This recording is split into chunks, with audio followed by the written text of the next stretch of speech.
سرت النلاشة دتكو ما أنت أي فهم لا يهين قار لعق بكر هذينيان قار سياسة بكر هذينيان قار قبيل بكر هذينيان قار نوف بكر هذينيان قار كرسي بكر هذينيان سرت النلاشة ما أنت دتكو أي دونيان هذا درجة أمة إسلام شيء نيسا وولي حدنا دباتة كجرتو أنا كبحين وحالك الدليل وأمة قانا إسلام لماذا أن شيء نين ولا عرب كنا ما دافسنا وأنا نسوقنا هاي سومالي وقبيلة دنا قلبي وكوه يستا دين الإسلام كان عرب كدين تودل طالع دين توالك بدل طالع بدك صوت جمعة ده markay khudbadu ay noo khudbadaynayaan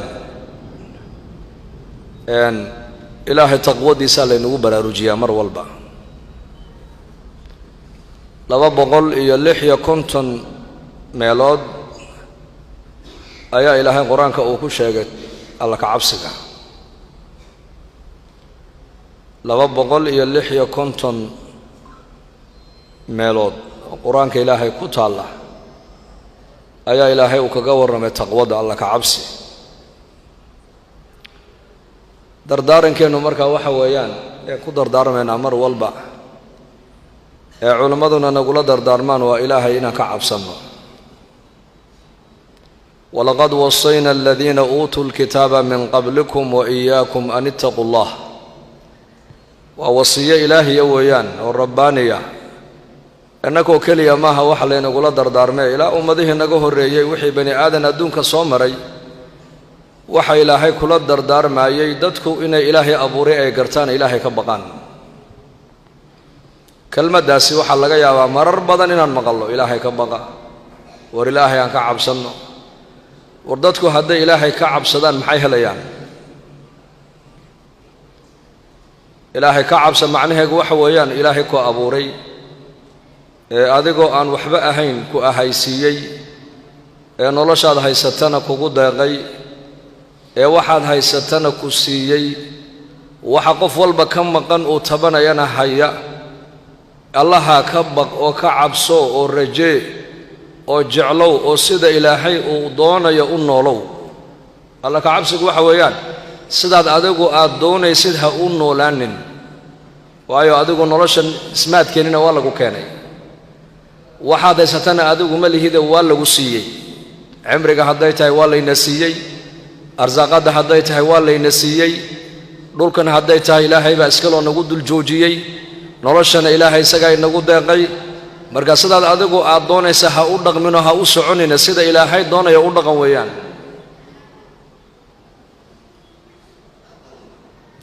haddaan sida ilaahay doonayo u dhaqana maxaan helaynaa dhagayso innii idaa udictu radiitu وإذا رضيت باركت وليس لبركتي نهاية بإلهي هذه أنا قال لي أضيعه أضون كيجو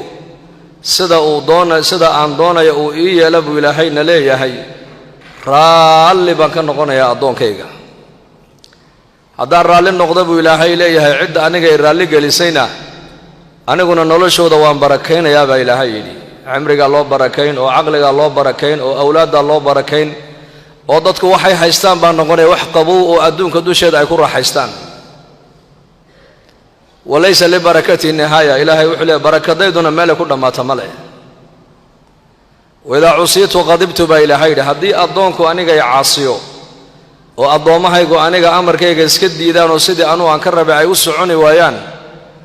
qadibtu ba ilaahay waan cadhoonaya markaa wada qadibtu la'antu hadan cadhooda ba ilaahay leeyahay la'antu ka iga cadhaysiiyay waa lacnadaya oo naxariisteedan ka dheeraynaya weeyaan wa inna la'nata minni tablughu sab'a min alwuld aniga lacnadayduna ka iga cadhaysiiyay kaliya kuma ekaanayse ilaa ilmihiisa toddobaad bay lacnadu gaadhaysaa baa ilaahay yidhi ilaa tafiirtiisa toddobaad ayaa lacnadu gaadhaysaa barakaduna iyaduna mala nihaayo nabi muuse calayhi salaam iyo khidar markay isa soo raaceen tuulada ay yimaadeen ama reerka meesha degan ay dul yimaadeen martiqaadkiina loo diiday khidar calayhi salaam darbi dumay waa kii arkay dib u dhisay nabi muuse calayhi salaam waa kii ku yiri law ittakhata calayhi ajra wariyakoo martiqaadkii bay noo diideen deyrkan dunsan intaad bilaashka aad ugu dhisaysa maad mushqayad kaga qaadatidaa buu ku yiri taawiilkii marka dambe uu sameeyay tacbiirkii iyo tafsiirkii markuu siinayay darbigan aan dhisay hoostiisa waxa ku dugnayd buu khasnad dahaba khasnadaasina waxa iska lahaa ubad yar oo agoomo ah marka haddii dayrkaasi uu baabi'i lahaa maysan garteen waxaan dayrkaa ugu soo celinayna wax kale maahina waa calaamad weeyaan waxaa sidaa u yeelayna wax kale maahina aabbahood baa nin wanaagsan ahaa buu yidhi mufasiriintu waxay yidhahdeen aabbaha uu sheegaya maaha kii ilmaha dhalay bal waa awowgoogii toddobaad ayaa ahaa nin wanaagsan oo diiniya oo ilaahay abuuray cilaaqalala buu ahaa marka qofka wanaagsan noloshiisa ilaahay barakayn qofka ilaahay ka baqa waxa uu hayaa ilaahay u barakayn awlaadiisa ilaahay barakayn caqligiisa ilaahay barakayn diinteena islaamkuna laba rukun bay ku taagantahay ogaada laba rukun xaq ilaahay inagu leeyahay oo cibaadadu ugu horeyso oo salaadu ugu horeyso wa xuquuqullaahi caza wajalla iyo xaq bini aadanku ay nagu leeyihiin labadaa tiir bay diinta islaamku ay ku taagan tahay xaq ilaahay ku abuuray baa kugu leh caabud ilaahay oo ka cabso oo maaha masjidka keliya ilaahay ku xasuuso meel kastoo aad joogto ilaahay caza wajalla waa ku arkaya waa ku maqlaya wa huwa macakum aynamaa kuntum wallaahu bimaa tacmaluuna basiir halkaa doontaanba jooga baa ilaahayna leeyahay anigu maciinaanahay oo kaynila jooga ayaanahay baa ilaahayna leeyahay wallaahu bimaa tacmaluuna basiir weliba waxaad samaynaysaan oo dhanna ilaahay wuxuu leey anigu waan arkaya waxba ilaahay kama qarsoono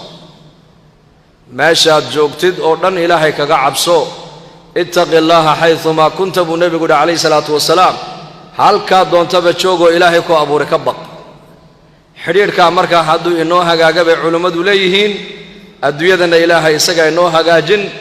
aakhiradana ilaahay caza wajalla isagaa inoo hagaajin laakiin xidhiidhka innakii ilaahay naga dhexeeya hadduu meesha ka baxo ama hadduu ba'naaduu meesha ka tego waxa adduunka dhaqaale yaalla haddii qofkaa la siiyo noloshiisu ma hagaagaysa ogaada imaam ashaafici raximahullah ayaa wuxuu arkay nin meel fadhiyo aad u murugaysan markaa buu la fadhiistay wuxuu ku yidhi waa maxay ma dhib baa kugu dhacday buu yidhi murug baa ka muuqatee markaasuu yidhi haa dhib dadka aan ku dhicin baa aniga igu dhacday buu yidhi oo maxay tahay dhibtaas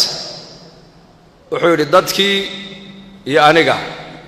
yacni dadkii baan kala baxnay oon kala go'nay buu ku yidhi reerkaygii waan kala dhaqaaqnay labadeedii waalid waan kala dhaqaaqnay qaraabadaydii waan kala dhaqaaqnay yacni cid aniga ila heshiiso anna aan la heshiisahay ma jirtay ummaddii baan kala go'nay weeyaan marka culimmaduna waxay lahaayeen firaaso ay wax ku arkaan wuxuu gartay sheekhu ninkani asaga iyo rabbigii xidhiirkii ka dhexeeya inuu yahay daciif ama xidhiirkiiba inuu jirin buu gartay deedna markaabuu su'aal buu weydiiyo wuxuu ku yidhi 100 qof inaad raalligelisid hal mar keliya 100 qof raalligelintoodu iyo hal qofood raalligelisa bal kala dooro markaasuu yidhi may midka keliya ka fudud buu yidhi midka keliya ka fudud markaasuu yidhi weliba wuxuu yidhi midkaa baan kuu sheegayaa haddii midkaa keliya uu raalli kaa noqdo 100ka kaloo dhan isagaa kaa raalligelin markaasuu yidhi kaasi waa kee buu yidhi markaasuu yidhi waa allah markaasuu yidhi sheekh halka maaragtaanee layga haystee noloshaydu ay ka leecsaneed baad ii sheegtay allah ku barakeeya buu ku yidhi qofka bini aadanka hadduu ka maqan yahay xidhiidhka ilaahay oo ilaahay uusan jeclayn qofku ilaahay innaka waa ina jecel yahay ilaahay tabaaraka wa tacaala hadduu ku jeclayn bani aadan ilaahay kaama dhigeen weliba ilaahay innaka si gaaru inoo sii jecel yahay markaasaa ilaahay naga dhigay dad muslimiina si gaara ilaahay dadka soomaalida u jecel yahay dad muslimiin oo ilaahay ummaddii nebi maxamed uu kaa dhigay oo beled alqur'aan baa ilaahay adiga waddankaaga uu ka dhigay beled alqur'aan beled waxaad ku nooshahay dadka ku nool 100% muslimiin ay yihiin aabbaha iyo awowga dadkaad adigu aad ka soo jeedona waa wada muslimiin ilaahay si gaaro innaka inoogu nicmeeye nicmadda kuwa qadariya allah inaga dhigo waxau sheekhu ku yidhi xidhiidhka adiga ilaahay nii dhexeeya haddaad hagaajisatid 100ka kale ilaahay caza wajalla isagaa kaa raalligelin biqadri khawfaka min allah yahaabu alkhalqu minka وبقدر حبك لله عز وجل يحبك الخلق بكيري هاد بنت أدقو إلهي أتكا عبسوتد أيا أدقنا مخلوقاتك كاهي بسنيان هاد بنت أدقو إلهي آت جعلاتد أيا أدقنا إلهي خلقك كجعل سيمبا لقيري ما يالك لو حبك ما يالان حديرك إلهي أدقنا يدحي أتكا نبينا عليه الصلاة والسلام مقالة مدينة مالنتو نبيك صوغ لي masaajidkii u horreeyay salaada jumca laga tukado ومسكين ليلة هذا مسجد الجمعة خطبته النبي هلكا وكجدي وإنه قرنتهاي أريد النبي استعماله وحكم هيد من أصلح ما بينه وبين ربه أصلح الله ما بينه وبين خلقه بالنبي عليه الصلاة والسلام أدونك وناجيه هجاجيه إسقي ربك حديرك كدحية إلى حين إسقنا وحو هجاجيه إسقي خلقك حديرك كدحية سرت النلاشدتكم أنت أي فهم لا يهين قار لعق بكر هذينيان قار سياسة بكر هذينيان قار قبيل بكر هذينيان قار نوف بكر هذينيان قار كرسي بكر هذينيان سرت النلاشة ما أنت دتكم أي دونيان مال كلمات الله وداليسا وحكلي إلهي نلاشة وقليي سرت هذا وحويان إلهي كو أبورون حرير في عنا يالو اتق الله حيثما كنت كشغي حديثك كردقان حديثك كردقان وحديث وين ويان وحديث قواعد الدين الإسلام كو أي كنت تاغن تحبو كميدي حديثك الله كو أبوري هداد كعب صوب نبي قيدي ما شاء دون تبجو نبي قالوا عليه الصلاة والسلام مركي عالم كالله صدري دادك نبي محمد لقى صور دحسار داد وحي هايان دادك الدوية دا كنو لقول لي تبعي هايان قريش عقيدة هانا وحي هايان مشركين بي هايان عبادة هانا هدي لأيقا كعبادة وحي كد وافين يكو قاقاون معاملة هانا وحي هايان داد نبنك وكا أود بديها وحوها يسوكا قاتو عشرات هدين نقطانا نكا إنني أي أدلتو أما إن أنت الدلية يهانوكو هايسانيي أما إنتو قادو نولش كدوك جرى قبادة أدلتي عشرة هدي اللي أجانا وحي هاي ضد مجتمع أو نيكو لبده هبلوده وضد دلته وده قرصناي أو نيكو إسلام أبيه وكدنتي ويسقو قرصناي مجتمع النوع صحابة النبي محمد لقى صعود حساري عليه الصلاة والسلام نبي قد قالنا ولما يمن وحو نبي قولي مد أمده وحو لي مد والدين بولي مد الدين وحو كبل بالرسالة دي سيداده وده هذا لا إله إلا الله ده هذا والليبان إنسان أبو نبي قال نكبل عليه الصلاة والسلام إلهي أبو رئون قرطع جئتكم بخير الدنيا والآخرة يا أبا سفيان يا إنجيس معاوية يحاسك سوى وضع الصعدة أي نبي كهر يمدي مرقاب نبي أبا سفيان وإمقل أرجو وحن النيلة يمدو إلهي إيسو ديبي أدويدنا الجوكتان يا آخرة ذو الصعتان واحد كل باني لهيدين أيها إلهي أنيق يسوع ديبي بنبي كويري إيه كالا يقاطع إلهي مركو دين إسلام وكسيي إن العرير كنا ولا تلقوا تلقلين إن العبس كنا ولا تلقوا تلقلين إسلام ماذا سيد هدي الله قاتو أمني با إلهي كوبالان قادي برواقا إلهي كوبالان قادي من نمائي محبة إلهي كوبالان قادي عز الدنيا وعز الآخرة با إلهي كوبالان قادي هذا أركت أمة مسلمات شيئا إيسا وعريري ما ركتان علادي أباري عداود أنا كبحين دين تأي هيسا سيدي الربا وما هيستان هسكون نقضان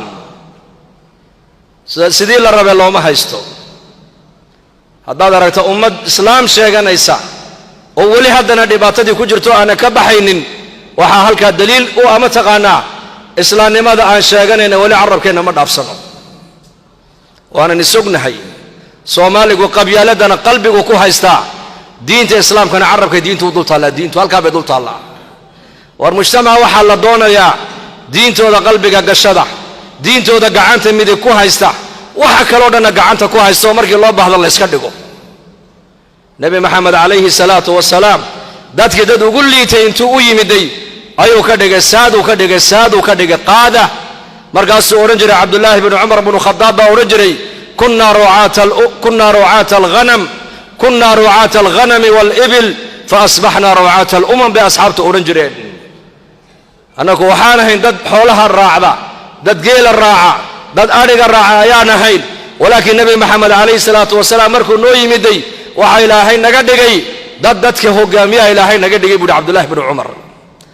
بقان كي بأدوية كو هقاميين نبت قليدي بأدوية كو هقاميين عدالة دي بأدوية كو هقاميين كلا دنبين تي بأدوية كو هقاميين عفاف كي بأدوية كو هقاميين وحين نقدان أمد إلهينا قرانا يسو حق إلهي إلالينا يسا حقوق ذا دحدو ذا قرانا يسو إلالينا يسا بين نقدين عبد الله بن عمر بن الخطاب على الله رالي كان نقدين أيها يسو ميغا مريا نين أري اللي تشوغا مركا نف أري جيبو كن هذا عنو غصوا مالي markaasuu caanihii loo keenay cabdullaahi bnu cumar markaasuu caanihii cabbay markaasuu adhiga maadigaa leh maya adhi jiraan ahay buuhi anigu laakiin adhiga sayidkaygaa iska leh markaasuu yidhi adhiga neef nooga qal markaasuu yidhi adhiga inaan neef ka qalo oon dadka neef u qalo ruqsad uma haysta buu ku yidhi markaa buu yidhi oo sawdiga caanihiisiina siiyey maa wuxuu yidhi caanaha waa la ii ruqseeyo laygu yidhi dadka socotada adhiga caanaha ka waraabi laakiin cadkiisa layma fasixin buu ku yidhi markaa buu ku yidhi neef noo qalo sayidkii xoolaha lahaa markuu Tabuuk weydiiyana waxaad ku tidhaahdaa waraaba neefka iga cunay dhurwaaba neefka iga cunay isagiina arki maaye markaa ninkii reer miyiga wuxuu yidhi hadduu ninkii adhiga lahaayee sayidkii uunani arkaynin soo ilaahay arki maayo buu yidhi waa kii miyiga joogay ayaa la baray ilaahay baa ku arkaya ilaahay baa ku maqlaaya kii miyiga joogay baa lagu yidhi ilaahay ka cabso kii magaalada joogayna cumar bin khataab radiyallahu anhu khilaafada islaamka taladeeda markuu hayay ayaa waxaa la soo hormariyay siwaaraya kisra dawladii faris markay saxaabadu ay ka adkaadeen ee ay ka guulaysteen khazaa'intii dahabka waliba kursiga boqorku ku fadhiisanayay dahabka iyo gacmihiisii dahabka iyo goofiyadiisii dahabka oo baqal lagu wado ayaa laga keenay ciraaq halkaaba ciraaq baa la soo mariyay shaam baa la soo mariyay jaziirat alcarab madiinat almunawwara cumar bnu khataab loogu keenay cali ibnu abi taalib baa cumar ag fadhiya deedna markaasuu cumar baa yidhi wallaahi ragga xoolaha intaa la eg halkaa intay ka soo qaadeen aanan hunguriyeynina halkaa noogu keenay waa rag ammaano leh buuhi waa rag ammaano leh markaasuu yidhi yaa amiira almu'miniin cali baa ku leh annaku iyaka la yaabi mayno oo maxaanu la yaabayn waxaanu la yaabayn baa kuu sheegayaa amiirkii mu'miniinta ayaa wixii ummadda loogu dhiibay iska ilaaliyey wixii ummadda loogu dhiibayba u hayay uu dhowrsoonaaday ayakuna markaasay wixii ummadda ka dhowrsoonaadeen buu yidhi amiirkii mu'miniinta wixii ummadda loogu dhiibay u ilaaliyey buu yidhi adigay kaa timiday islaaxu ammaanadu adigay kaa timiday dhowrsoonidu adigay kaa timiday xalaal mirashadu adigay kaa timiday taqwada ilaahay adigay kaa timiday adigii baa toosan oo hagaagsan soo maaha iyakiina markaasaa lagu yidhi way hagaageen saddex shay baa la yidhi ummaduhu way ku dumaan saddexna ummaduhu way ku horumaraan oo way ku dhismaan saddexda ummaduhu ay ku horumaraan waxa weeyaan waa runta iyo ammaanada iyo cadaaladda saddexda ummaduhu way ku dhismaan ninkii doonay inuu ummad dhiso ninkii doonay qoys inuu dhiso ninkii doonay mujtamac inuu wax u taro bay culimmadu leeyihiin saddexdaa khasladood waa in laga helaa ammaano waa in laga helaa waxaa lagu dhiibay ama reerkaaga ha noqoto ila nin walba reerkiisa waa ka mas-uul ama meherad qof leeyahay ha noqoto ama mas-uuliyad hoose ha noqoto ama mas-uuliyad ummadeed ha noqotee wixii laguu dhiibay waa in sideeda lagugu yimaadaa waayo ilaahay baa ku arkaya oo ku maqlaya ammaana iyo sidqi waa inuu yeeshaa qofka muslimku sidq dadka run uu sheeg weligaa been ha sheegin oo nabigeenna calayhi salaatu wasalaam saxaabadu waxay ku yidhaahdeen yaa rasuul allah ninka mu'minku fulo ma noqon karaa haa waa noqon karaa buu rasuulku yidhi ninka mu'minku ma aragtaanay bakhayl ma noqon karaa wuu noqon karaa buu rasuulku yidhi markaabaa nebiga lagu yidhi nebi allow ninka mu'minku beenaale ma noqon karaa markaabuu nebigu yidhi mu'minku beenaale ma noqon kara buu yidhi iimaanka iyo beentu isma galaan ammaano waa inuu qofka muslimku yeeshaa sidqi waa inuu yeeshaa uu noqdaa run sheege asidqu tuma'aniina buu nebigu yidhi walkidibu riiba beentu qofka shiki bay ku abuurtaa shiki iyo waswaas iyo cabsi bay ku abuurtaa halka runtina qofka muuminka ay siisa maaragtana nabad uu ku helo cadaaladna qofka muslimku waa inuu yeeshaa cadaalad labada ilmoodeed wada dhashay baa la rabaa inaad u cadaalad samaysid halkaabaa shareecadda islaamku cadaaladda ka bilowday saxaabi baa nebi maxamed ula yimiday inankiisii buu wadaa farasna uu wadaa markaa buu yidhi yaa rasuulallah wiilkan waa wiilkaygii carruurta isagaan ugu jecelahay faraskana isagaan u hadiyeeyey buu ka yidhi markaa buu nebigu calayhi salaatu wasalaam wuxuu ku yidhi walaalihiisii isaga la dhalatayna ma wada siisay fardahaasoo kale ma wada siisay maya ma siina laakiin isagaa akhlaaq wanaagsanoo isagaa la jeclaaday markaa buu nebigu yidhi waryaa ama wada sii ama kadaa buu nebigu ku yidhi anigu dulmi mara ka noqon maayo buu nebigu markhaati ka noqon maayo dulmigaad samaynaysa labada ilmoodeed wada dhashay ayay shareecaddu ku leedahay u cadaalad samee oo ka haw kale eexanin hadday noqoto wax siina dhaxal bay leeyihiin oo dhaxalkana looma dardaarmee nin walba dhaxalkiisu wuxuu qaadanaya suuratu nisaa iyo suuratu lbaqara ilaahay jalla wacala uu kaga warramay saddexna ummaduhu way ku dumaan saddexda ummaduhu ay ku baaba'aan ay ku dumaan waxaa ka mida bay culimmadu leeyihiin saddexda ka soo horjeeda weeyaan sidqiga waxaa ka soo horjeeda waa beenta ammaanada waxaa ka soo horjeeda waa khiyaanada cadaaladana waxaa ka soo horjeeda waa dulmiga inaad cadaalad yeelataa alla ka cabsi baad u baahan tahay inaad ammaano yeelataa alla ka cabsi baad u baahan tahay inaad runsheega noqotaa alla ka cabsi baad u baahan tahay inaad khiyaanada iska daysaa alla ka cabsi baad u baahan tahay inaad beenta ka dhowrsoonataa alla ka cabsi baad u baahan tahay inaad dulmiga iska daysaa alla ka cabsi baad u baahan tahay marka kelimadan allaha laga boqo ee khudbad kastoo jimcaba lagu soo daraya lagu khatimaayo kelmad sahlan maaha hadday dadku ilaahay ka baqaan oo ilaahay ka cabsadaan nolosha adduunyadu waxay noo noqonaysaa janno ku sug marka nolosha adduunyada janno allah inooga dhigo kuwa ilaahay ka baqana allah inooga dhigo dembigeenna allaha dhaafo xilligii khudbaddaa gaadhay allahna